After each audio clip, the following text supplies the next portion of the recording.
আইন শৃঙ্খলা পরিস্থিতির খবর জানাতে পাবনা থেকে সরাসরি যুক্ত হচ্ছেন সহকর্মী কামরুল ইসলাম। কামরুল, আইন শৃঙ্খলা সার্বিক পরিস্থিতি কেমন দেখছেন, বিস্তারিত জানাবেন।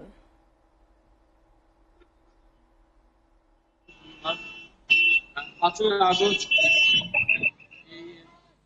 সরকার পতনের পর কিন্তু সারা দেশে একটা অস্বাভাবিক পরিস্থিতি সৃষ্টি হয়। কিন্তু আপনি জানেন যে আইন শৃঙ্খলা পরিস্থিতি স্থবির হয়ে পড়ে। সারা দেশের ন্যায় পাবনাতেও কিন্তু তার কোনো ব্যতিক্রম ঘটেনি। 5 তারিখের পর কিন্তু বেশ কয়েকদিন পাবনার কোনো থানাতে কোনো কার্যক্রম চলেনি।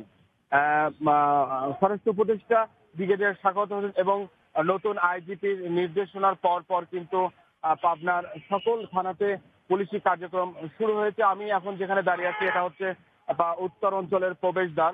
এখানে আপনি দেখতে পাচ্ছেন যে পুলিশরা তার স্ব এই স্থানে দায়িত্ব পালন করে যাচ্ছে। আজ বেশ কয়েকদিন কিন্তু 5 তারিখের পর থেকে কিন্তু এই ট্রাফিক ব্যবস্থাপনায় স্কুলের ছাত্রীরা কিন্তু তারা তাদের দায়িত্ব পালন করেছে। বিভিন্ন শিক্ষা প্রতিষ্ঠানের শিক্ষার্থীরা কিন্তু পুলিশের অনুপস্থিতিতে কিন্তু তাদের দায়িত্ব পালন করে চলেছে। এখন আমরা যেখানে আছি এখানে কিন্তু পুলিশ তাদের কার্যক্রম স্বাভাবিকভাবে পরিচালনা করছে। আমরা একজন পুলিশের কাছে শুনবো যে আপনারা আপনাদের কার্যক্রম পরিচালনা করছেন, কেমন লাগছে এখন?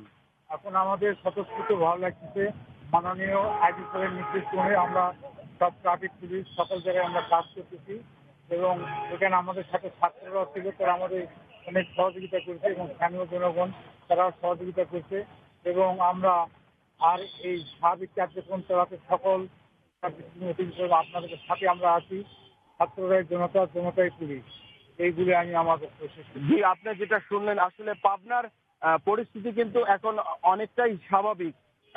প্রত্যেকটা পুলিশ আপনারা জানেন যে প্রায় অর্ধশত পুলিশের প্রাণহানির মধ্য দিয়ে কিন্তু তারা তাদের পুলিশি কার্যক্রম শুরু করছে। সবকিছু ভুলে তারা যেটা জানিয়েছেন পুলিশি জনতা, জনতাই পুলিশ, এই প্রতিপাদ্যকে সামনে রেখে তারা তাদের স্বাভাবিক কার্যক্রম দেশ ও জাতির কল্যাণে পরিচালিত করবে। এই ছিল পাবনার আইন শৃঙ্খলা পরিস্থিতির সর্বশেষ তথ্য। রূপা।